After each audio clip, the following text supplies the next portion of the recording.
Daf Yomi Tractate Bava Batra, page 23a, top of the page, with the words Asu, Umne, Vyasvi, etc. Bloodletters would come and sit beneath them and perform their work there, and crows would come, eat the blood, and fly up to the palm trees and damage the dates. Rav Yosef said to the bloodletters, "Remove these crowing birds from here." In other words, leave in order to avoid further damage. Abaye said to him, "But it is an indirect action, as the bloodletters themselves are not damaging the dates."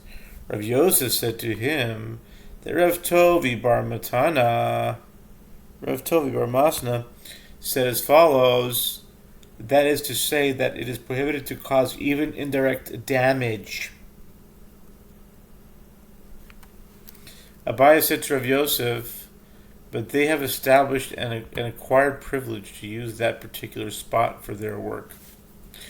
Rav Yosef replied, doesn't Rav Nachman say that Rabba bar Avu says there is no acquired privilege of use in cases of damage? In other words, an established situation may not be allowed to continue in the event that damage results. Abaye inquired further, but wasn't it stated with regard to that statement of Rav Nachman that Rav Mari said it is referring to specifically to smoke, and Rav Zvid said is referring to a bathroom? In other words, this principle was stated specifically in the context of damage caused by these substances. Rav Yosef said to him, for me, as I am sensitive, these are like smoke and a bathroom to me, which is why I have the right to demand that the bloodletters leave. New Mishnah, Marchike es hashovach min ha'ir chamishim ama. One must distance a dovecote 50 cubits from the city to prevent doves from eating seeds in the town. And a person should not establish a dovecote within his... What's a dovecote? We read about dovecotes all the time. Sounds like some kind of birdhouse, maybe? What's a dovecote? I'm going to find it right now. That's the beauty of the internet. It's the internet. A shelter with the nest holes for domesticated pigeons. Very good. It's a dovecote. It's like a birdhouse, Gansi. Very good. Okay. A person should not establish a dovecote with his own property unless he has 50 cubits in each direction between the dovecote and the edge of his property. Rabbi Yehuda says that one must have surrounding the dovecote the area required for sowing for a core of seed on each side, which generally extends as far as a dove flies, say a single flight. And if one bought the dovecote with the land, he has the acquired privilege of its use, even if it has surrounding only the area required for sowing a quarter cob of seed, beit rova, around it, and he need not remove it from there. Gemara. The Gemara asks, must one distance a dovecote only 50 cubits from the city and no more? Is that as far as one can expect a dove to fly? And the Gemara raises a contradiction from a Mishnah in Bava 79b. One may spread out traps for doves only if this was performed at a distance of at least 30 ris, or 4 mil, which is 8,000 cubits, from any settled area to avoid catching birds that belong to another. Apparently doves fly a distance of 30 ris, whereas the Mishnah here states 50 cubits. Abaye said, doves do fly great distances.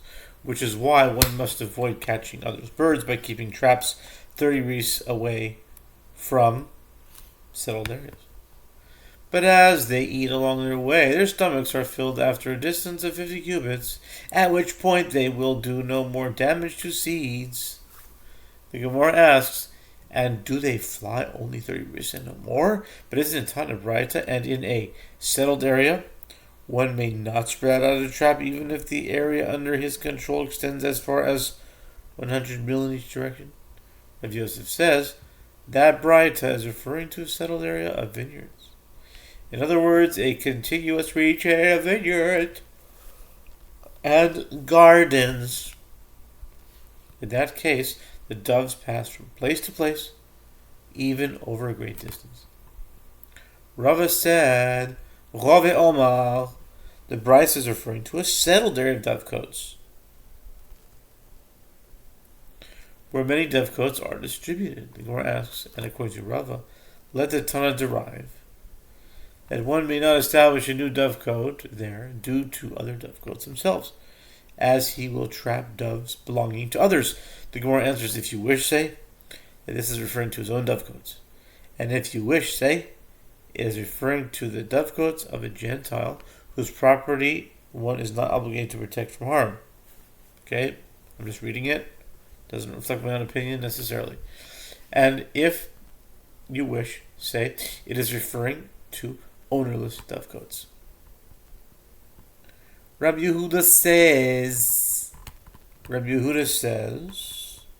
that one must have surrounding the dovecote the area required for sowing for a core of seed on each side, which is as far as a dovecote flies in a single flight. And if one bought the dovecote with the land, he has acquired the privilege of its use. Rav Papa said, and some say it was Rosvid. That is to say that a court issues a claim on behalf of a buyer and issues a claim on behalf of an heir. This is referring to the halacha of taking possession. If one has been physically in possession of an item for a period of time, generally 3 years, this serves as proof that he is in fact the legal owner. This possession must be accompanied by a claim of how one acquired the item. He cannot simply state that no one protested his possessing the item for 3 years. Rav Papa is saying that the court will lodge a claim on behalf of the buyer or heir that they acquired the item for someone who has the owner, just as here the court assumes that the previous owner of the dovecote came to an agreement with his neighbors that he may use it. The Gemara asks, why is it necessary for a Papa to state this halacha? We already learned this with regard to an heir, 41a, in the case of land, that it comes as an inheritance. One is not required to make a claim as to how the land came into his benefactor's possession when one's ownership of the land is challenged. The Gemara answers, it was necessary for him to state this halacha. With regard to a buyer, the Gemara asks, with regard to a buyer as well, we learned this in a Mishnah 60a. If one bought a courtyard in which there are projections and balconies,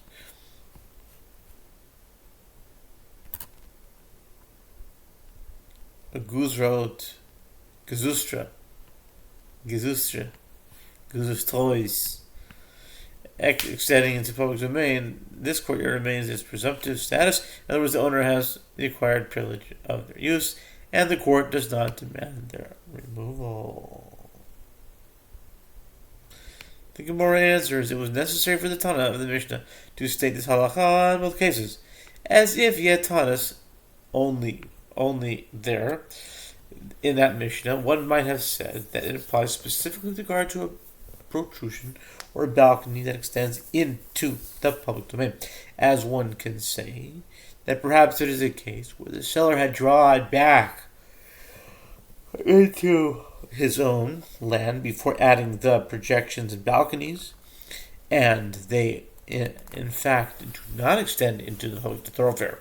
Alternatively, perhaps the public waived the right to him and allowed him to place them over the common area as otherwise they would not have protested. Otherwise they would have protested. But here, where it causes damage to private individuals, one might have thought that the buyer does not have a privilege over use, and therefore the Mishnah teaches us otherwise. Okay, it says that if he had taught this only in the Mishnah here, one might say that since the party potentially suffering damage is an individual, the owner of the dovecote appeases his neighbor by paying him to permit him to construct it. Alternatively, the neighbor might have waived his right to him. But in a case where damage is caused to the public, one might argue, whom did he appease and who yielded to him? Consequently, one might say that the purchaser does not retain the privilege of use. Therefore, it is necessary for the Tana to state the halacha is his well. The Mishnah teaches that if one bought the dovecote with the land, he has the acquired privilege of use. The Gemara asks, but doesn't Rav Nachman say that Rav Abba Bar who says there is no acquired privilege of use for cases of damage? Why should he retain his acquired privilege of use when his doves cause damage? Rav Bari said Rav Nachman's statement is referring specifically to smoke, which causes serious damage, and that is why it overrides an acquired privilege. As it said, it is referring to a bathroom whose odor is particularly strong.